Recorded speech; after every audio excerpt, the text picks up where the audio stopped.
Okay, so banana cream pie. I'm going to start with the pie dough. I've got everything scaled out here. I'm just going to put the camera down. So here we have our 500 grams of flour. I have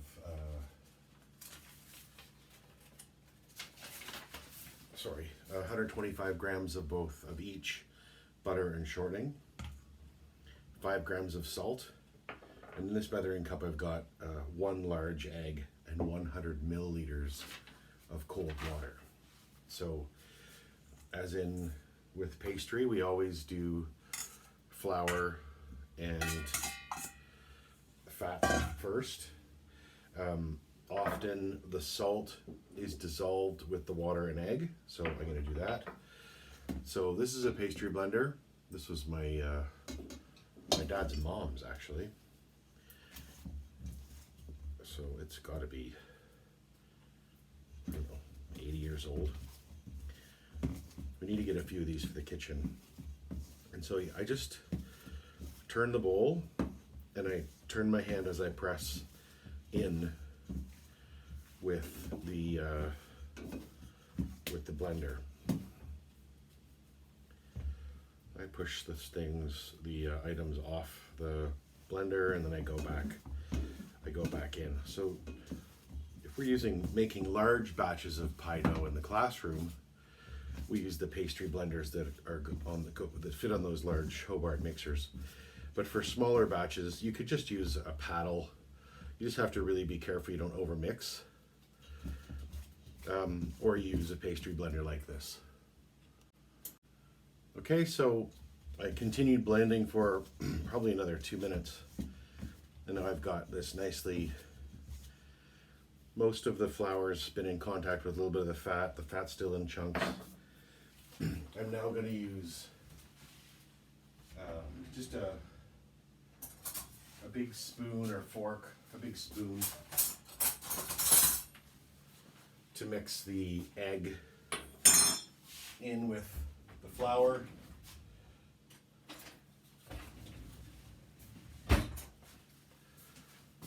So there's my egg, water, salt. I'm just going to blend those together.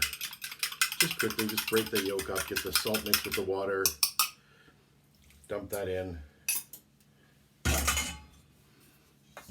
and then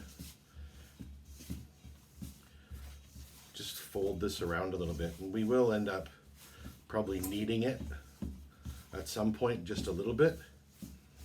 You don't want to knead it a lot because it can toughen the pastry. It can also make it go from flaky to mealy dough, which doesn't really matter. Just home cooks like flaky pie crust. I certainly like a flaky pie crust. Usually I'll use flaky pie crust just on the tops of pies, but I'm not sure that all of you are going to become pastry chefs, so this is normally what a person at home would do to make pie dough. And I love this recipe, this enriched pie dough recipe. We use it in the classroom too. I got it from Chef Emily Snively, who is the pastry chef instructor at Saunders now, but she was at SDCI when I worked with her. When I was a cooking teacher for a little while. Ooh, frightening. Okay, so there's a nice piece of dough. I don't know what that weighs. It's probably 300 grams. It's probably a little bit large for one pie, but there are people who like pie crust and people who don't like pie crust. I'm one of those guys who likes pie crust. So we're on a wooden surface already. I'm gonna roll, and like I say at school, you want to flip and turn, and you're always rolling in different directions. Let's move this way a little bit. That piece of tile is getting in my way. So I want to make sure that I'm not sticking to the table. Like I'm sticking to the table a little bit there. A little more flour.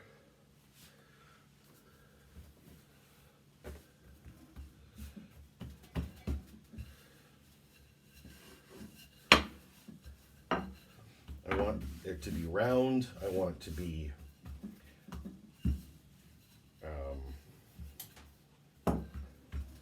evenly shaped. That looks good. There's our pie shell. I'm gonna just roll this up over the pin and then lay the dough, made a mess of that, onto the shell. Now we can see that there's some excess dough, and that's good. I like that. I like having extra dough because I want to fold it underneath. So I'm going to do that. I'm going to fold this underneath because I want a nice tall edge. You'll see when the pie is done, when we have that big tall edge, it's nice for you to get extra meringue in that area or whatever. If there's a place where there's not quite as much extra dough, you can take these little scrappies and stick them in here and there. Okay, so I'm just gonna push this together. I don't want it to look like it came out of a factory. You don't want your pie to look like it came out of a, well, maybe you do, I don't know. I don't like my things to look like they came out of factories. I like people to know that they're homemade with love and care. Okay, so it's a really nice looking pie shell, rustic, fantastic. I'm gonna put a little bit of parchment paper in here and push out against the edges. And then I've got some chickpeas that I'm pouring in there, and that's to hold the crust in its space while it's baking. So this is called blind baking. That's going to go in the oven.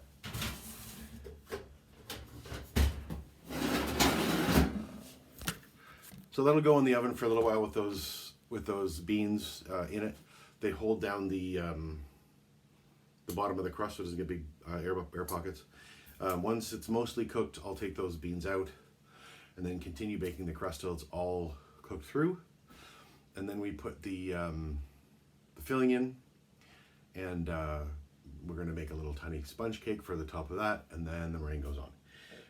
And actually, it's 7:30 at night, so probably the meringue I will do tomorrow, and then I'll post this video later. Okay, all right, see you soon. I'm just gonna throw together the sponge cake really quickly. I have everything scaled out again.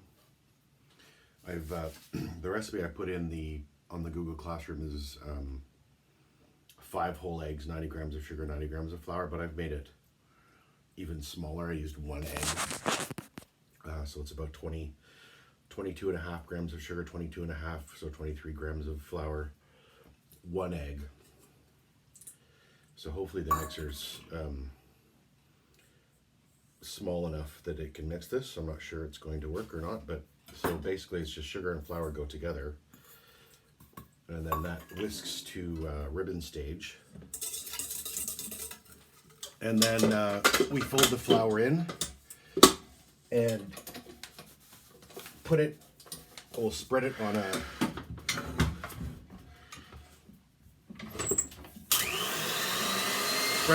baking sheet and bake a little circle of cake to the top of the pastry crate. That's gonna work just fine. Okay, so we've reached ribbon stage there for sure. And again, you could do this by hand. It would take quite a while. You could do it with just a hand mixer.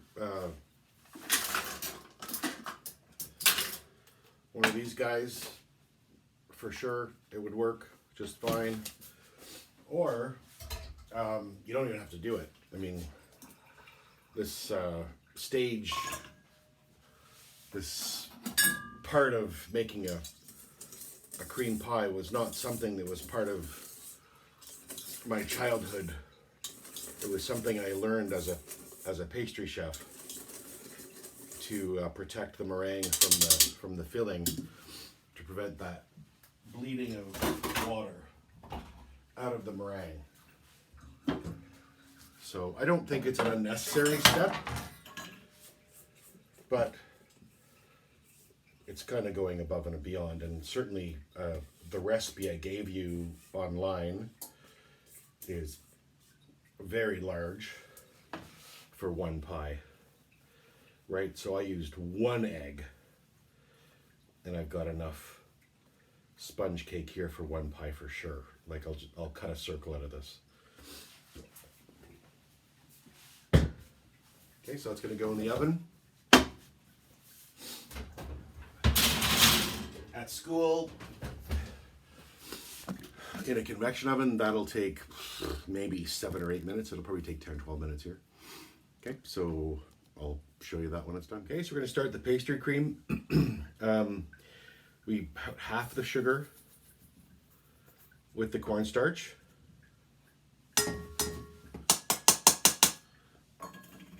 We combine those. It just makes it easier to blend the cornstarch with the eggs if we mix those together first. Then we blend that. That must be noisy for you guys. With just the egg yolks. We make a nice paste out of that.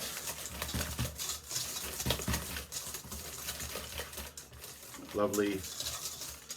That will then blend with the milk, and we'll make the pastry cream. Okay, so here we have a pot. We have the other half of our sugar, which goes with the milk.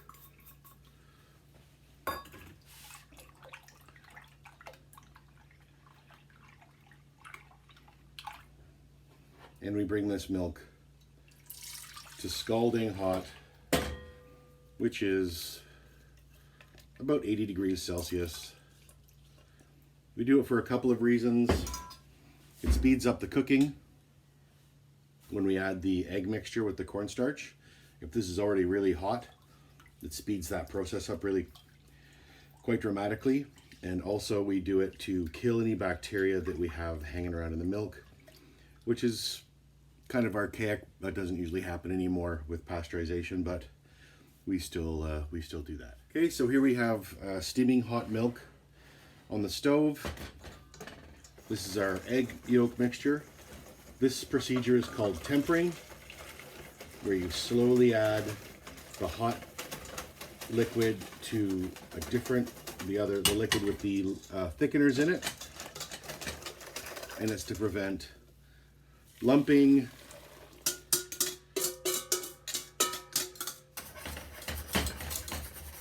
and early coagulation.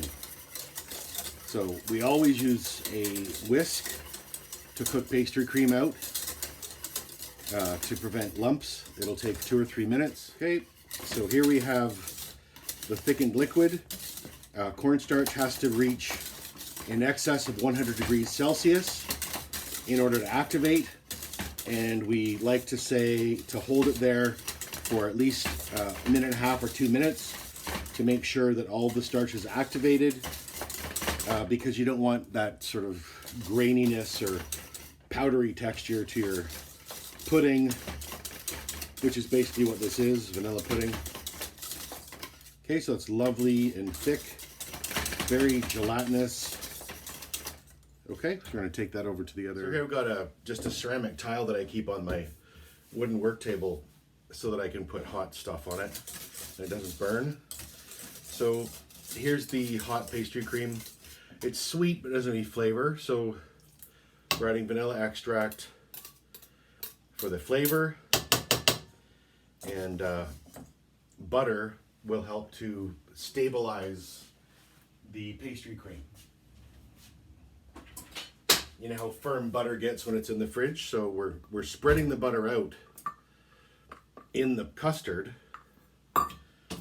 And then in the fridge, the butter will help the pastry cream when you cut the pie to stay in nice even pieces.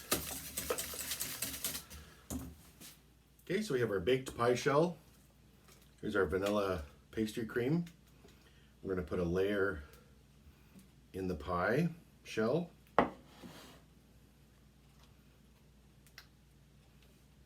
Beautiful.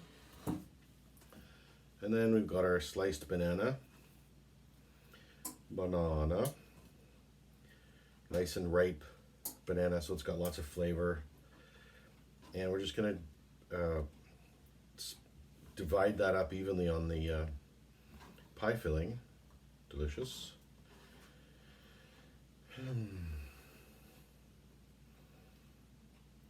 We do this often. People put banana right in the bottom of the shell, but the banana will leach into the shell and kind of make it gross, and the banana changes color and gets all weird. And if you seal it into the custard, you're less likely to see that sort of discoloration and leaching.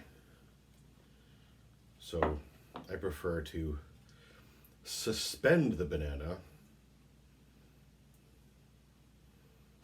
in the pastry cream.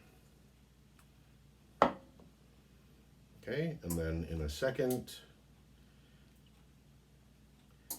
I will show you the sponge cake and that whole deal. All right.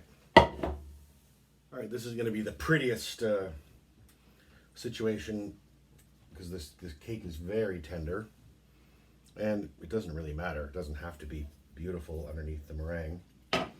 This cake is just very soft, so I'm just going to pull it up in pieces and just lay it on the custard, which is fine. My Silpat sheet I haven't used in a very long time. Well, I use it for baking bread, and I thought it would be non-stick enough for this cake, but clearly I should have used parchment paper. Okay, there. Very nice little cake layer over our pastry cream, which will allow our meringue to not melt, basically, when it gets yummy. Okay, so next is meringue and browning the meringue. Okay, so in here I've got, so you see the pot over there boiling. I've got my thermometer ready, and down here I have the egg whites with the whisk attachment. I'm going to put that together. Now I'm going to wait for the sugar to come to about 100 degrees before I start mixing it. And actually, I should say to you, and I will tell you, in the recipe that we use in the classroom, it always says, as the sugar approaches 100 degrees Celsius, make sure your egg whites are in a mixer, and then start them. And then don't turn them off. It doesn't say that, don't turn them off. Okay, so a lot of people start their egg whites way before their sugar's on, or they'll start their sugar and the sugar be the right temperature and they still leave their egg whites in a mixer. So it's important that these things be coordinated in order to be successful, that you read the instructions. All right, so here we are at 116 degrees Celsius. Are we? Are we? Yes, we are. So now,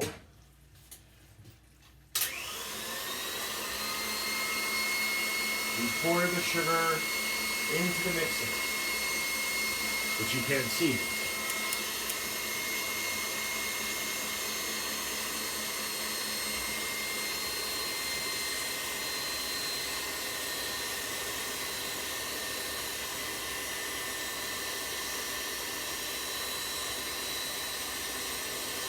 Okay, that was a little bit fast. Usually you do a little bit slower stream than that, but I've done it enough times. So that's just going to mix. So here's the pie can. So there's our pie cake on top. Here's our meringue.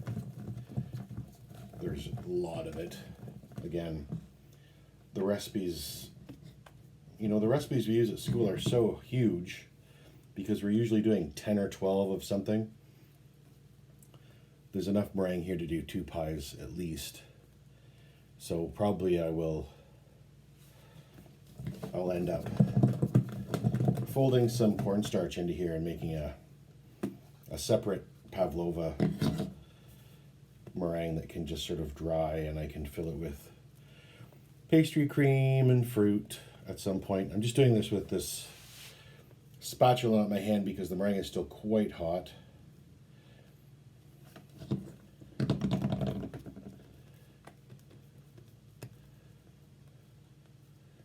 I'm going to try to get spikies all over the place.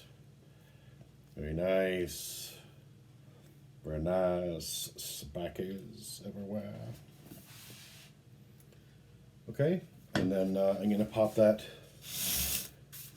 into the oven. Oh, I missed some spots over here. Why you don't tell me? You're right there looking at it. Oh, you missed some on this side. Okay. Beautiful. So I'm going to push that in the oven and you'll see when it comes out. High school principal, married, 2 kids. Snap! That's a nice looking pie. So when we cut this, we'll cut it with a wet, cold knife, and the meringue will cut nicely. Anyway, meanwhile, that's going in the fridge. All right, that's the end of pie. Bye.